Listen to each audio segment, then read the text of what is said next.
Celebramos hoy la fiesta del apóstol Santiago. Por esta razón, la liturgia nos propone leer este pasaje del Evangelio según San Mateo en el capítulo 20, versículos 20 al 28.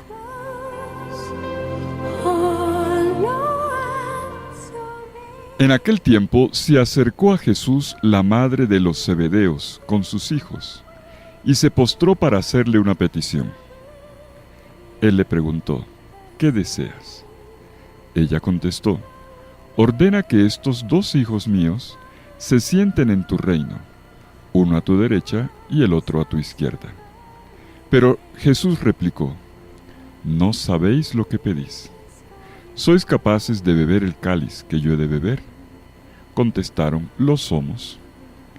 Él les dijo: mi cáliz lo beberéis, pero el puesto a mi derecha o a mi izquierda no me toca a mí concederlo. Es para aquellos para quienes lo tiene reservado mi Padre. Los otros 10 que lo habían oído se indignaron contra los dos hermanos. Pero Jesús, reuniéndolos, les dijo: sabéis que los jefes de los pueblos los tiranizan, y que los grandes los oprimen.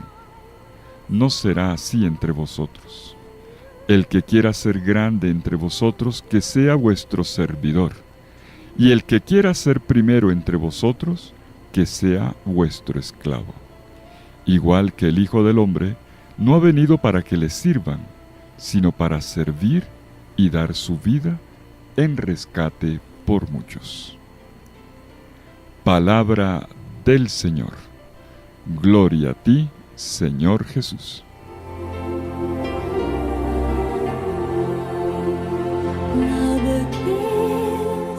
Santiago, hijo de Zebedeo, pescador de Galilea, junto con su hermano Juan, lo sabemos bien, es histórico, es uno de los 4 primeros seguidores, uno de los 4 primeros discípulos llamados por Jesús. Volvamos al primer día, al punto de partida. El maestro de Nazaret comienza su misión itinerante a orillas del lago de Galilea, anunciando: conviértanse porque el reino de los cielos está cerca. Así leemos en Mateo 4:17. Y agrega enseguida el texto en los versículos 18 al 22 de este capítulo 4, que Jesús vio a Pedro y Andrés en el acto de tirar las redes y les dice: vengan detrás de mí y los haré pescadores de hombres. Y un poquito más adelante vio a Santiago y a Juan en el bote durante el trabajo de reparación de las redes y los llamó de la misma manera.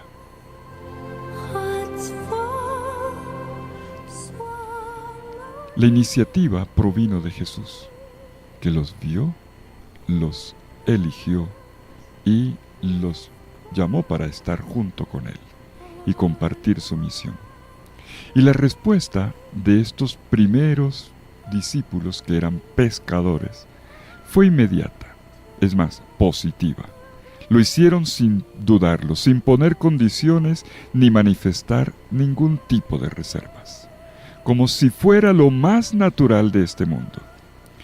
Y es así como se origina el camino del discipulado de Santiago, del que hoy celebramos la fiesta. Al principio, como vimos, hay un llamado de conversión, tomado en serio. Al principio hay una mirada de amor que expresa confianza, que renueva la vida y que promete grandes cosas. Entrar en el reino de Dios y convertirse en pescadores de hombres es una perspectiva emocionante para un hombre como él. En realidad, los discípulos no están llamados a labrar una vida de grandes éxitos. Esto hay que tenerlo siempre claro. ¿Para qué es que nos llama el Señor? ¿Para ser famosos? ¿Para ser grandes? ¿Para qué nos llama el Señor?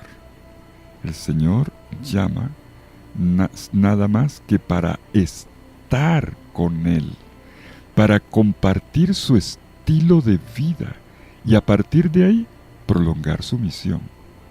Es solo siguiendo su camino, comiendo y bebiendo con Él, escuchando cada día sus palabras, como aquel que es llamado se vuelve en servidor, servidor de los demás junto con Jesús, quien ha sido y siempre será el primer servidor en la comunidad y en el mundo.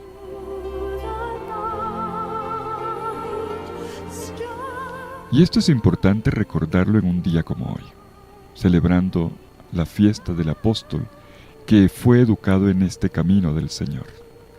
La comunidad apostólica no es un grupo sectario ni exclusivista de superseguidores de Jesús. En su pobreza y en su carne frágil, serán llamados a ser testigos valientes del amor de Dios por la humanidad a través del poder del Espíritu Santo. ¿Para qué?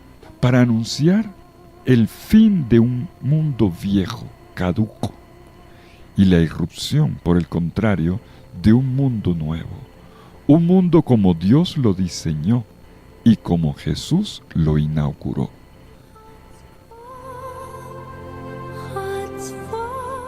Si nos fijamos bien, nosotros que cada mañana estamos a esta hora leyendo el Evangelio, nos daremos cuenta que cuando pasamos las páginas de los Evangelios, no nos encontramos con obras prodigiosas de héroes perfectos o infalibles, sino, permítame decirlo con este dicho popular, con caminos derechos escritos con líneas torcidas. Líneas torcidas de hombres y de mujeres de poca fe.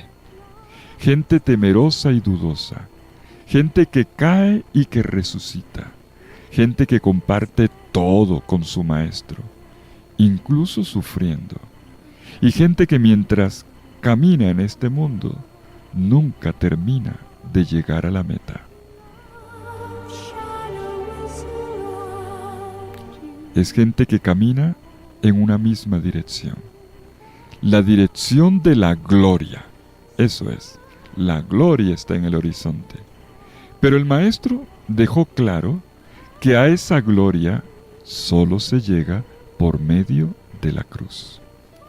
Y el sufrimiento, claro, cuando Jesús ya comienza a tratarles el tema, los discípulos comienzan a echarse para atrás. El sufrimiento es aterrador cuando Él les dice: el Hijo del Hombre será entregado, condenado a muerte, burlado, azotado, crucificado. Y claro, resucitará.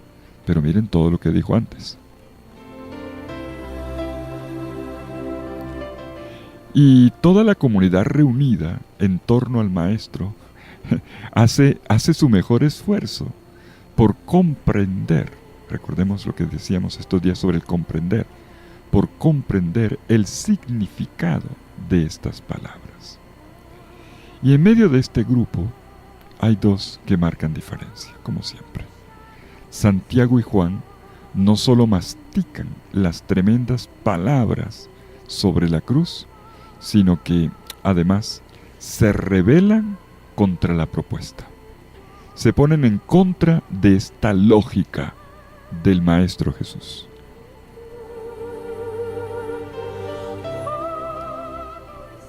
De estos dos, Santiago y Juan, que recibieron de parte de Jesús el apodo, Jesús era gracioso de vez en cuando, les puso apodo, Boanerges, que significa hijos del trueno, por su carácter apasionado. Por cierto, ese carácter apasionado que el evangelista Lucas retrata en aquella ocasión en el que una negativa de parte de algunos samaritanos para recibir a Jesús hace que ellos se enojen. Como decimos aquí, se les voló la piedra. Y entonces fueron donde Jesús para decirle: Señor, ¿quieres que pidamos que un fuego descienda del cielo y los consuma? Se nota la rabia. Señor, ¿quiere que pidamos fuego que les caiga y que los vuelva chicuca? Y entonces Jesús se da media vuelta y los reprende. Calma su sed de venganza. Los serena interiormente. Señores, no es de esa manera, no. Y en Jesús, la ira y la intolerancia contra el enemigo o contra el que piensa diferente no tiene lugar. Con Jesús solo tiene lugar el amor. Nada de violencia. Ante todo, comprensión y misericordia. Y este es el punto álgido del Evangelio de hoy. En el pasaje que hemos leído vemos cómo Jesús desmonta esta sed de poder y de dominio, de predominio sobre los demás, que se nota en el corazón ambicioso de Santiago, de Juan y de su mamá. Es siempre una tentación querer gozar de la supremacía sobre el resto del grupo, ¿verdad? Querer siempre sobresalir poniéndole la pata a los demás. Incluso si el sobresalir reporta alguna ventaja, algún reconocimiento o alguito más. Y es algo que está en el corazón del hombre. Pero aquí es donde el Evangelio marca una diferencia. ¿Somos o no somos del Evangelio?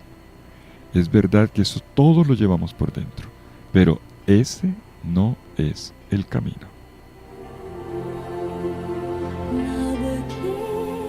Y como vemos en esta versión del episodio, en el Evangelio de Mateo, hoy lo estamos viendo en la versión de Mateo, aquí se involucra la mamá, la madre de los hijos de Zebedeo. Es ella la que sale al frente para pedirle a Jesús que coloque a sus hijos en los mejores puestos, como siempre, las mamás influencers.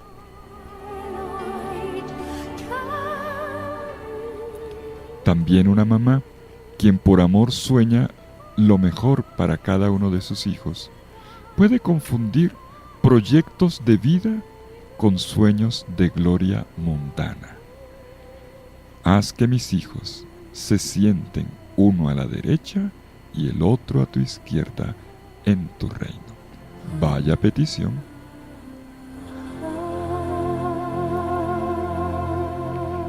En realidad, y parafraseando el famoso proverbio, la mamá de los hijos de Zebedeo está siempre embarazada. De hecho, los hijos de Zebedeo son mucho más que esos dos. En última instancia, representan una auténtica categoría histórica que seguimos encontrando por ahí. No existe, escúcheme esto, no existe un grupo religioso, político o social que tarde o temprano no termine planteando la cuestión del poder y del carrerismo. Eso ocurre en todo grupo humano, incluso también en los grupos religiosos. Y los grupos cristianos no somos la excepción. Gente que quiere hacer carrera, pasar por encima de los demás y decir aquí mando yo. O como ocurre también en el mundo social. Bueno, yo estoy aquí, pero ¿y esto qué ventaja me da? ¿Qué podemos sacar de aquí? Y es el origen de la corrupción. Realmente pareciera que no fuera posible permanecer en la vida así como Jesús lo propone, a pura pérdida, sin sacar ventaja. Como lo dice muy clarito Jesús con respecto de él mismo, el Hijo del Hombre no vino para ser servido, o sea, para encumbrarse encima de nadie, ni para taparse de plata, ni siquiera para sacar plata para la iglesia. Él nunca hizo nada de eso. El Hijo del Hombre no vino para ser servido, sino para servir y dar su vida en rescate por muchos. Eso es amor y servicio a pura pérdida. Y es así como Jesús desafía la explotación de las prácticas religiosas para adquirir poder. Y Jesús, por el contrario, establece que una verdadera comunidad cristiana, o sea, sus seguidores, una verdadera comunidad cristiana es aquella que busca, que trabaja por dentro y por fuera una lógica diferente. Jesús lo dice con una expresión fuerte: entre ustedes no será así. ¿Saben ustedes que los jefes de los pueblos los tiranizan y que los grandes los oprimen? Entre ustedes no será así. A mí me gusta mucho la forma como lo dice en griego, porque si uno lo traduce literalmente, tendría que decir: este no es el caso de ustedes. Y si alguno lo hace, no es de los míos. Y entonces me encuentro pensando ahora en muchos lugares, en muchas relaciones, incluso fuera de la iglesia, donde hay gente que sí se esfuerza por vivir esto, por vivir un estilo diferente, solo en servicio, en amor. Gente que se va como misionero o voluntario a prestar servicios, perdiéndose todas las ventajas que podemos tener en una vida de ciudad o en una vida más cómoda, para irse allá al monte, para irse a una selva, para irse a otro continente, solo a amar y servir. Hay gente que sí ha entendido esto, y gente que es signo de Jesús.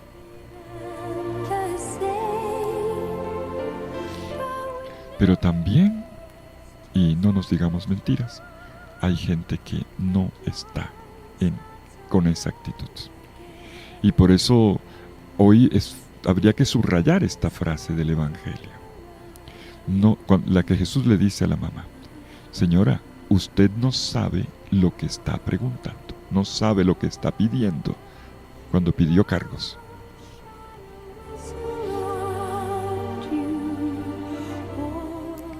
Y esto es bonito volverlo a leer. No es la comparación entre nosotros, ni el sobresalir uno por encima de otro, lo que nos redime de nuestros temores y nos hace ser mejores. Es solamente dejar que el Señor nos mire también con nuestras vulnerabilidades y nos haga caminar con Él, aun cuando nos cueste un poquito.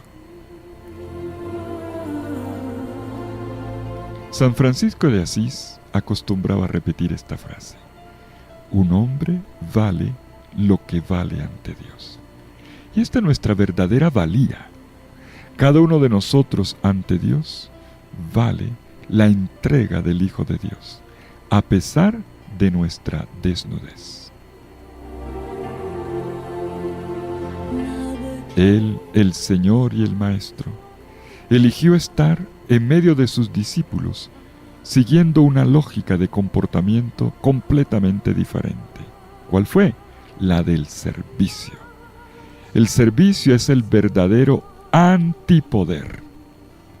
En lugar de honor, se coloca en el puesto del sirviente, no en el de alguien que ejerce el dominio.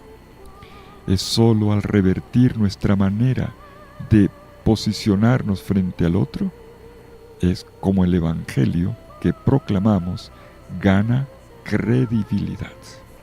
No como quien se pone por encima, sino como quien se presenta en actitud de servidor. ¿En qué te puedo colaborar?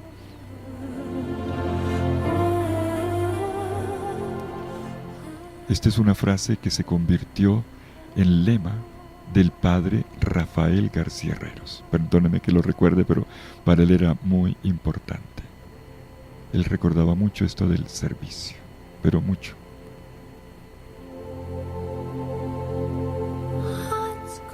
Y pues sí, es que esa es la verdad del Evangelio. El aroma, el perfume del Evangelio continúa expandiéndose allí donde hay gente que se distingue por un espíritu de servicio, por relaciones generosas y disponibles. El perfume del Evangelio se hace sentir toda su fragancia allí donde hay alguien, al menos una persona, dispuesta a beber la copa como el Maestro. Es decir, ir con Él hasta el final, incluso a costa de la pérdida de su propia existencia. ¿No es esto? A propósito, Jesús lo ha dicho, ¿están dispuestos a beber la copa? Y ellos dijeron, sí. Y cuando llegó la hora salieron corriendo. Bueno, todavía lo podemos hacer positivamente. ¿No es esto lo que nosotros hacemos en cada Eucaristía? ¿Beber la copa? ¿No es lo que queremos expresar cada vez que recibimos la comunión? Es una manera de declarar, yo quiero estar en la vida, en esta vida hasta el final, en calidad de servidor.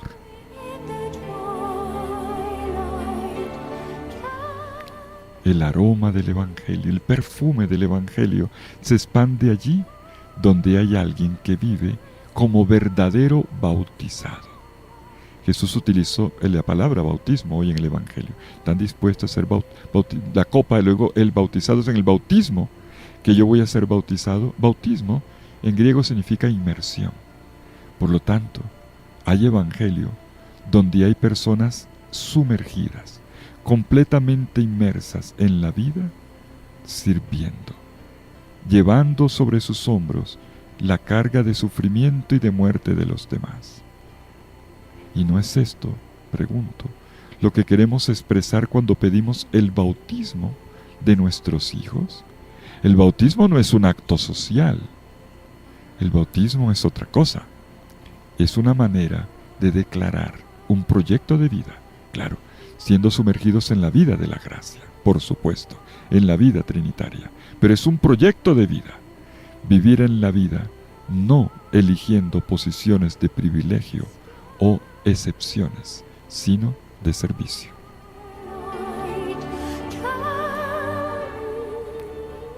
El Hijo del Hombre no vino a ser servido, sino a servir y dar su vida en rescate por muchos.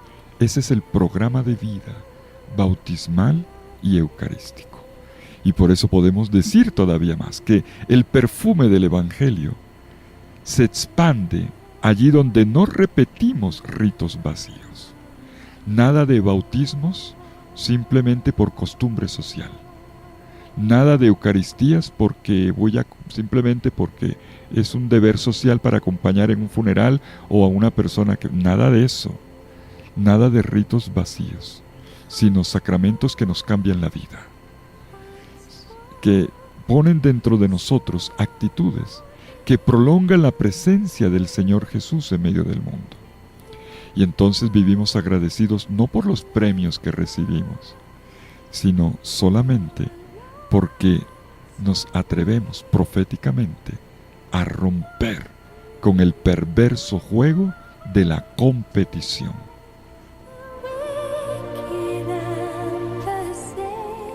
El Hijo del Hombre no ha venido a ser servido, sino a servir. ¿Y cómo sirve? Dando la vida. Un servicio de desgaste, en la pérdida de la propia vida. ¿Para qué? Para ganar la vida de otros, para el rescate de muchos. Pues bien, mis queridos hermanos, el trono supremo de Jesús, la gloria, será el patíbulo de la cruz. Y la resurrección después hará del crucificado el Señor del cosmos. Como lo dirá este mismo Evangelio de Mateo en la conclusión, cuando el resucitado en una montaña de Galilea, delante de sus discípulos, proclama: se me ha dado todo poder en el cielo y en la tierra. Y es así como esta historia de servicio hasta la muerte, y una muerte que ahora se transforma en resurrección, se convierte en la narrativa que será reescrita en la misión de cada apóstol, de cada discípulo, de cada misionero, y llegará hasta los lugares más inimaginados del mundo. Vayan y hagan discípulos a todos los pueblos, bautizándolos en el nombre del Padre, y del Hijo y del Espíritu Santo. Ustedes que fueron bautizados en mi cruz y resurrección, ustedes que han bebido mi cáliz, el cáliz de mi sufrimiento y de mi gloria, Vayan ahora a ser nuevos discípulos del reino, discípulos de la vida. Enséñenles este proyecto de vida.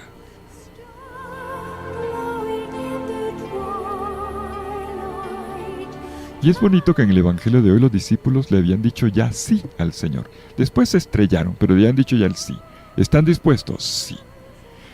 Los discípulos se muestran dispuestos a beber la copa de Jesús para proclamar el amor de Cristo que recibieron con sus vidas y el amor de Cristo por todo ser humano a través de su propio servicio. Y Santiago, el apóstol Santiago, aquel que le dijo sí al Señor aquel día, va a ser el primero de los apóstoles en morir por el Señor. Es el primer apóstol en morir. Esteban es el primer cristiano, era un diácono, pero Santiago es el primero de los 12 y fue asesinado por la espada del rey Herodes. Es lo que leemos hoy en la primera lectura y que les dejo de tarea. Hechos capítulo 12, léanselo. ¿Cómo fue el martirio? Primera línea. Y nosotros vamos a seguir leyendo esta historia, pero sobre todo desde la perspectiva nueva que nos da. El Hijo del Hombre no ha venido a ser servido, sino a servir y dar la vida en rescate por muchos. Esta es la propuesta. Este fue el camino que Santiago siguió y que le costó la vida. ¡Qué brillante es el camino de este hombre! Discípulo valiente y ardiente del Señor, Santiago. Quedamos todos invitados, como Santiago, a poner nuestros pasos en las huellas del Maestro. Sea la ocasión, antes de despedirme, para felicitar hoy a todos mis amigos, nuestros amigos de España. Hoy España celebra la fiesta de su santo patrono, el apóstol Santiago. Y mañana celebraremos la fiesta de mi patrona, Santa Ana. Que el Señor me los bendiga a todos y me los cuide, me los proteja de todo peligro. En el nombre del Padre, y del Hijo, y del Espíritu Santo. Amén. Feliz fiesta del apóstol Santiago.